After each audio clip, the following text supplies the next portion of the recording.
नमस्कार दोस्तों, मैं प्रभात तिवारी और सार्थक क्लासेस के यूट्यूब चैनल पर आप सभी लोगों का एक बार फिर से बहुत बहुत स्वागत करता हूं।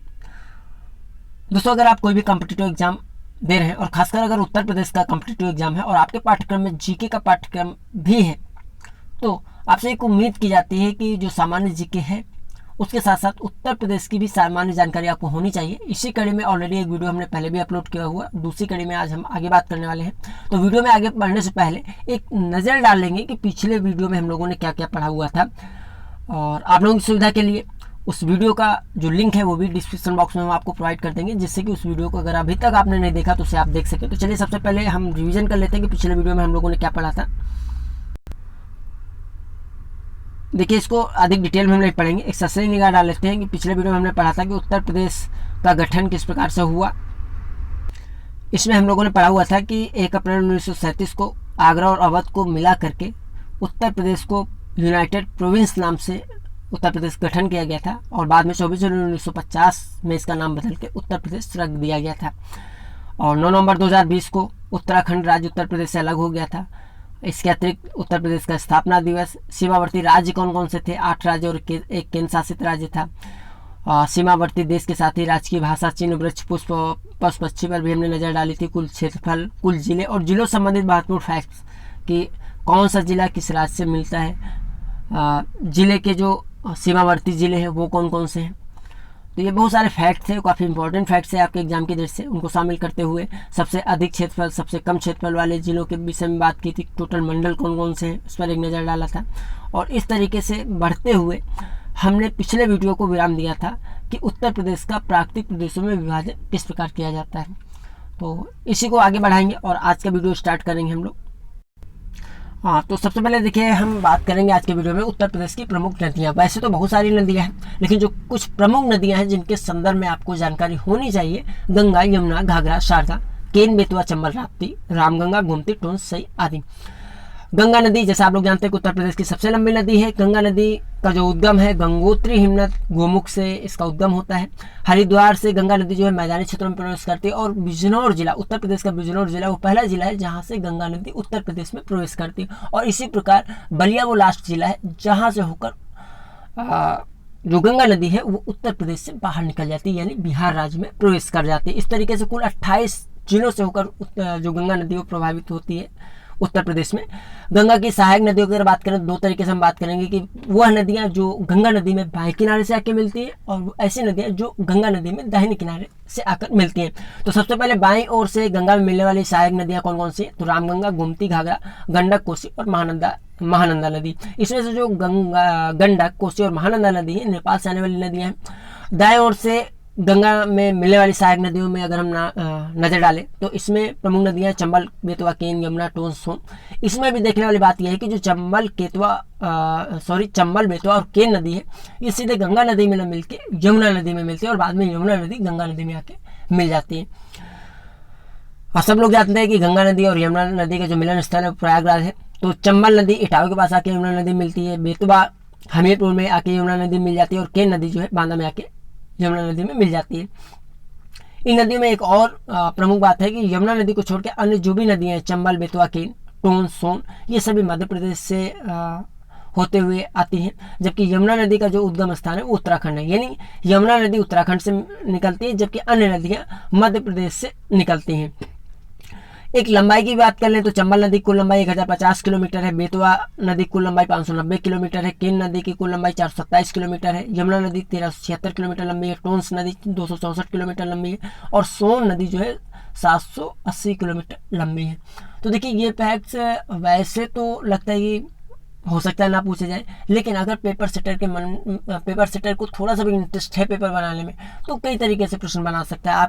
आपको जो जानकारी होगी उन्हीं में से इस तरह से प्रैक्ट को क्रमबद्ध तरीके से रख दिया जाएगा कि आप सभी अभ्यर्थियों को दिक्कत होने लगती है। जैसे कि यही पूछ लिया जाए कि निम्नलिखित नदियों को उनकी लंबाई के क्रम में व्यवस्थित कीजिए, कौन सा क्रम सही है, तो इसलिए इनकी लंबाई भी देख लेना काफ़ी इंपॉर्टेंट हो जाता है। नवंबर 2008 में भारत सरकार द्वारा गंगा नदी को भारत की राष्ट्रीय नदी और प्रयागराज तथा हल्दिया के मध्य लगभग 1600 किलोमीटर लंबे जो गंगा नदी जलमार्ग है उसको राष्ट्रीय जलमार्ग घोषित किया जा चुका है। गंगा नदी के जल में, ऐसा वैज्ञानिकों का दावा है कि बैक्टीरियोफेज नामक जो है विषाणु पाया जाता है, जो जीवाणु एवं अन्य हानिकारक जो सूक्ष्म जीव है उनको गंगा नदी में जीवित नहीं रहने देता है। वाराणसी में गंगा नदी को उत्तर वाहिनी के नाम से जाना जाता है। गंगा नदी की कुल लंबाई की अगर बात करें तो उससे पहले हम जान लेते हैं कि जो गंगा नदी की अधिकतम गहराई है वो 100 फीट या 31 मीटर के लगभग है। कुल लंबाई गंगा नदी की 2525 किलोमीटर है, जिसमें से भारत में अगर हम लंबाई की बात करें 2071 किलोमीटर है। शेष लंबाई जो है बांग्लादेश में, आप लोग भी जानते हैं कि गंगा नदी पश्चिम बंगाल के बाद बांग्लादेश में प्रवेश कर जाती है और वहाँ से जाके जो है सागर में मिल जाती है। उत्तर प्रदेश में कुल लंबाई गंगा नदी की 1450 किलोमीटर है। इस प्रकार से जो गंगा नदी है वो 4 राज्यों से होकर प्रभावित होती है। कौन कौन से राज्य? उत्तराखंड, उत्तर प्रदेश, बिहार और पश्चिम बंगाल। तो यहाँ पर देख लेते हैं, जो उत्तराखंड में 110 किलोमीटर लंबाई है, उत्तर प्रदेश में 1450 किलोमीटर लंबी गंगा नदी की लंबाई है, बिहार में 445 किलोमीटर और पश्चिम बंगाल में 520 किलोमीटर लंबाई है। उत्तर प्रदेश की वह नदी है जिनका उद्गम हिमालय पर्वत से होता है। तो कौन कौन सी नदियाँ? तो वह है गंगा, यमुना, राप्ती, घाघरा, शारदा आदि। उत्तर प्रदेश की वह नदी है जिनका उद्गम दक्षिण के पठार से होता है। तो वह है केन, चंबल, बेतवा, रिहंद, सोन आदि। उत्तर प्रदेश की वह नदी है जिनका उद्गम मैदानी भागों से होता है। तो इसमें गोमती नदी है, सई नदी है, वरना नदी है, आदि नदी है। वैसे कई सारी नदियाँ हैं, जो प्रमुख नदियाँ उनका नाम यहाँ पर दिए गए हैं। उत्तर प्रदेश की प्रमुख नदियों के उद्गम स्थान पर भी एक नज़र डाल लेते हैं। तो जैसे आप लोग जानते हैं कि यमुना नदी का जो उद्गम स्थान है वो बंदरपुर के पश्चिमी ढाल से यमुनोत्री हिमनद से है। इसी प्रकार से पीलीभीत के फुलहार झील से गोमती नदी का उद्गम है। कैमूर के पहाड़ियों से केन नदी निकलती है, जबकि राप्ती नदी का उद्गम स्थान रुकुमकोट नेपाल से है। घाघरा नदी तिब्बत के मापचा चुंगो हिमनद से निकलती है। चंबल नदी जनापाव पहाड़ी महू मध्य प्रदेश से निकलती है, जबकि रायसेन मध्य प्रदेश के कुमरा गांव नामक स्थान से बेतवा नदी का उद्गम स्थान है। मध्य प्रदेश स्थित कैमूर श्रेणी तारमाकुंड से टोंस नदी निकलती है। रामगंगा नदी दूधाटोली श्रेणी है पौड़ी गढ़वाल से, वहां से होकर निकलती है। और मिलाप ग्लेशियर से शारदा नदी का उद्गम स्थान है। गंगा नदी तट पर स्थित उत्तर प्रदेश के जो प्रमुख शहर है सोरो, प्रयागराज, कानपुर, कन्नौज, वाराणसी, गढ़मुक्तेश्वर, मिर्जापुर, फर्रुखाबाद आदि है। देखिए शहर कौन से गंगा नदी के किनारे स्थित है ये तो जानकारी होनी चाहिए, और भी आपको थोड़ा सा जानकारी होनी चाहिए कि कौन सा शहर गंगा नदी के दाहिने तट पर स्थित है और कौन सा शहर गंगा नदी के बाएं तट पर स्थित है। आप लोगों ने अगर पिछले प्रश्न पत्र देखे होंगे सार्थक क्लासेस पर, वहाँ पर आपको कुछ क्वेश्चन इस तरह के मिले भी होंगे जहाँ पर पूछा गया होगा कि निम्नलिखित में कौन सा शहर गंगा नदी के बाएं तट पर स्थित है या गंगा नदी के दाहिने तट पर स्थित है। तो इससे संबंधित अलग एक डिटेल में वीडियो हम आपको उपलब्ध करा देंगे। यमुना नदी के तट पर स्थित उत्तर प्रदेश के प्रमुख शहरों की अगर हम एक नज़र डाल लें तो आगरा, इटावा, कालपी, मथुरा, वृंदावन, कौशाम्बी, हमीरपुर आदि। कुछ अन्य महत्वपूर्ण तथ्य: सांप की तरह टेढ़े मेढ़े मार्ग से प्रभावित होने वाली नदी कौन सी है? शारदा नदी है। वह नदी जो नेपाल और पीलीभीत के मध्य सीमा का निर्धारण करती है वह नदी कौन सी है? शारदा नदी। कार्बेट नेशनल पार्क से होकर बहने वाली नदी का नाम है रामगंगा नदी। राप्ती नदी घाघरा नदी के साथ कहाँ पर मिलती है? तो ये बरहज देवरिया जिले में एक स्थान है बरहज, वहाँ पर आकर मिल जाती है। वह नदी जिसे संस्कृत में वेत्रवती नदी नाम से भी पुकारा जाता है। तो वेत्र नदी किसे कहा जाता है? बेतवा नदी को। टोस नदी गंगा नदी से किस स्थान पर मिलती है? तो टोस नदी प्रयागराज का एक स्थान है सिरसा, वहाँ पर आके गंगा नदी में मिल जाती है। उत्तर प्रदेश के बाद जिले जिनसे होकर गोमती नदी प्रभावित होती है, काफ़ी इंपॉर्टेंट है। तो गोमती नदी जैसा हम लोगों ने पहले बात की पीलीभीत जिले से निकलती है, उसके बाद खीरी, शाहजहाँपुर, सीतापुर, लखनऊ, सुल्तानपुर, जौनपुर होते हुए गाजीपुर जाती है और गाजीपुर में ही ये गंगा नदी में मिल जाती है।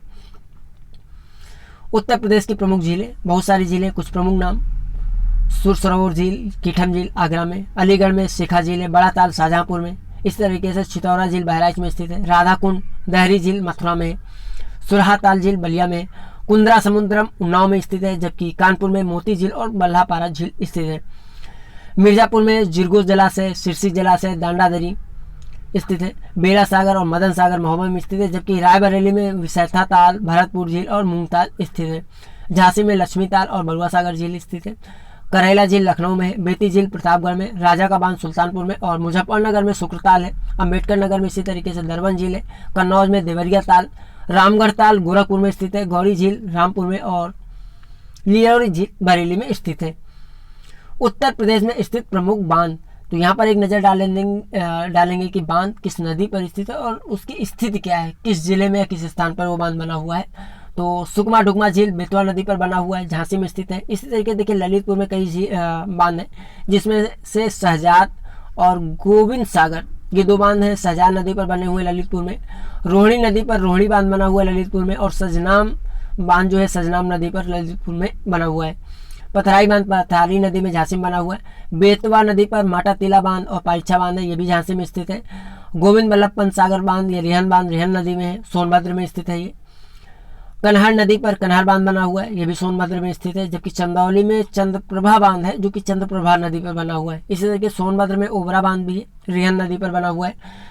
कालागढ़ बांध रामगंगा नदी पर बना हुआ है, कालागढ़ में स्थित है। मुसाखंड कर्मनासा नदी पर बना हुआ बांध है, चंदौली में स्थित है। अब प्रमुख नहरें और उनके उद्गम स्थान पर एक नज़र डाल लेते हैं उत्तर प्रदेश के। तो नेपाल सीमा पर एक स्थान है बनवासा, वहाँ से शारदा नहर का उद्गम स्थान है। इसी तरीके से हरिद्वार उत्तराखंड से ऊपरी गंगा नहर निकलती है, जबकि नरौरा बुलंदशहर में स्थित है जहाँ से निचली गंगा नहर का उद्गम होता है। आगरा नहर का उद्गम ओखला से होता है, जबकि सहारनपुर से पूर्वी यमुना नहर निकलती है। तो ये आज के वीडियो में था दोस्तों, एक बार इसको तेज़ी से रिवाइज कर लेते हैं जिससे कि जो फैक्ट्स हैं वो आसानी से हमारे मस्तिष्क पटल पर स्थान बना पाए। तो आज की वीडियो में हमने पढ़ा उत्तर प्रदेश की प्रमुख नदियाँ गंगा, यमुना, घाघरा, शारदा, केन, बेतवा, चंबल, राप्ती, रामगंगा, गोमती, टोंस, सही आदि। उत्तर प्रदेश की सबसे बड़ी जो लंबी नदी गंगा नदी है, गोमुख से इसका उद्गम स्थान है। हरिद्वार से मैदानी भागों में प्रवेश करती है, बलिया से होते हुए ये उत्तर प्रदेश को छोड़ के बिहार में प्रवाहित होने लगती है। सहायक नदियों की बात करें तो बाईं ओर से जो गंगा नदी मिलने वाली नदियाँ रामगंगा, गोमती, घाघरा, गंडक, कोसी, महानंदा नदी। दाएं किनारे से चंबल, बेतवा, केन आकर यमुना मिलती हैं और यमुना फिर गंगा मिल जाती है। इसके अतिरिक्त टोंस और सोन नदी। नवंबर 2008 में भारत सरकार द्वारा गंगा नदी को भारत की राष्ट्रीय नदी घोषित किया गया और साथ ही साथ जो प्रयागराज से हल्दिया के मध्य का 1600 किलोमीटर लंबा जो जल मार्ग है उसको राष्ट्रीय जल मार्ग घोषित किया गया है। गंगा नदी के जल में बैक्टीरियोफेज नामक विषाणु होता है जो कि गंगा के जल को सुरक्षित बनाता है। वाराणसी में गंगा नदी को उत्तर वाहिनी कहा जाता है। गंगा नदी की अधिकतम गहराई 100 फीट या 31 मीटर है। गंगा की कुल लंबाई की अगर बात करें तो 2525 किलोमीटर है, जिसमें 2071 किलोमीटर भारत में और 14 शेष बांग्लादेश में प्रवाहित होती है। उत्तर प्रदेश में 1450 किलोमीटर गंगा नदी की कुल लंबाई है। इसके अतिरिक्त उत्तराखंड में 110 किलोमीटर, बिहार में 445 किलोमीटर और पश्चिम बंगाल में 520 किलोमीटर। उत्तर प्रदेश की नदियाँ जिनका उत्गम हिमालय पर्वत से होता है तो वहीं गंगा, यमुना, राप्ती, घाघरा, शारदा। और ऐसी नदियाँ जिनका उत्गम दक्षिण पठार से होता है केन, चंबल, बेतवा, रिहन, सोन आदि हैं। उत्तर प्रदेश की नदियाँ जिनका उत्गम मैदानी भागों से होता है तो इसमें गोमती, सई, वरुणा आदि हैं।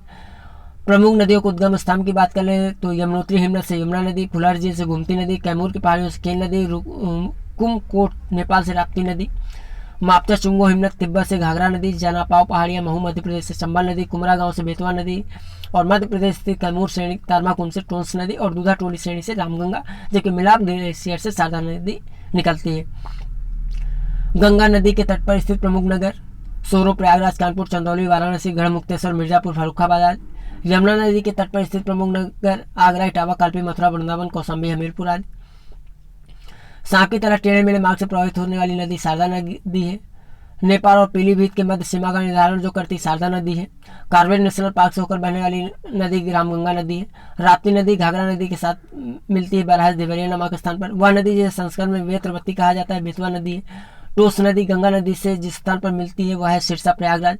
उत्तर प्रदेश के वह जिले जिनसे होकर गोमती नदी प्रवाहित होती है तो पीलीभीत, खीरी, शाहजहांपुर, सीतापुर, लखनऊ, सुल्तानपुर, जौनपुर, गाजीपुर और गाजीपुर में गोमती नदी गंगा नदी में मिल जाती है। प्रमुख झीलों पर नजर डाल लें तो आगरा में सुर सरोवर, कीठम झील, अलीगढ़ में शेखा झील, बड़ा ताल, शाहजहांपुर में छितौरा झील, बहराइच में राधाकुंड, दहरी झील, मथुरा में सुरहा ताल, बलिया में कुंदरा समुद्रम, उन्नाव में मोती झील और बल्लापारा झील, कानपुर में सिरसी जलाशय, जिरगो जलाशय, दरारगढ़, दांडाधारी मिर्जापुर में स्थित है। महोबा में मदन सागर और मेल सागर स्थित है।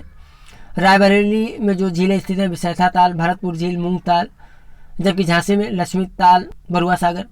लखनऊ में करेला झील, बेती झील, प्रतापगढ़ में, राजा का बांध सुल्तानपुर में, शुक्रताल मुजफ्फरपुर नगर, दरवन झील अम्बेडकर नगर, देवरिया ताल कन्नौज में, रामगढ़ ताल गोरखपुर में, रामगढ़ ताल गोरखपुर में और गौरी झील रामपुर में, लिलौरी झील बरेली में। प्रमुख बांध सुकमा डुगमा बेतवा नदी पर झांसी में स्थित, शहजाद गोविंद सागर, शहजाद नदी ललितपुर, रोहिणी बांध रोहिणी नदी ललितपुर, सजनाम नदी ललितपुर में, पथराई बांध पथारी नदी झांसी में, माता टीला बांध परीक्षा बांध बेतवा नदी झांसी में, गोविंद वल्लभ पंत सागर बांध या रिहन बांध रिहन नदी सोनभद्र में, कन्हार बांध कन्हार नदी सोनभद्र, चंद्रप्रभा नदी चंदौली, ओबरा बांध रिहन नदी सोनभद्र, कालागढ़ बांध रामगंगा कालागढ़, मुसाखंड कर्मनासा चंदौली में। प्रमुख नहरों और उनके उद्गम स्थान पर एक नजर डालते हैं। शारदा नहर बनवासा नेपाल सीमा पर, हरिद्वार उत्तराखंड से ऊपरी गंगा नहर निकलती है, बुलंदशहर के नरौरा से निचली गंगा नहर, ओखला से आगरा नहर और पूर्वी यमुना नहर जो है सहारनपुर से निकलती है। तो दोस्तों ये आज का वीडियो था। अंत में अगर आप अपने जीके पार्ट की तैयारी और बेहतरीन तरीके से करना चाहते हो, आप सार्थक क्लासेज ऐप अगर अभी तक आपने डाउनलोड नहीं किया तो डाउनलोड कर लीजिए। आने वाले समय में आपको बहुत सारे practice set, online test app के माध्यम से मिलेंगे आपकी प्रैक्टिस के लिए, और कंप्लीट कोर्स के लिए भी आप जो स्टोर सेक्शन है ऐप में उसमें विजिट कर सकते हैं। तो आज की वीडियो में दोस्तों इतना ही। हम आपसे फिर मिलते हैं अगले वीडियो में कुछ नई जानकारी के साथ। तब तक के लिए नमस्कार।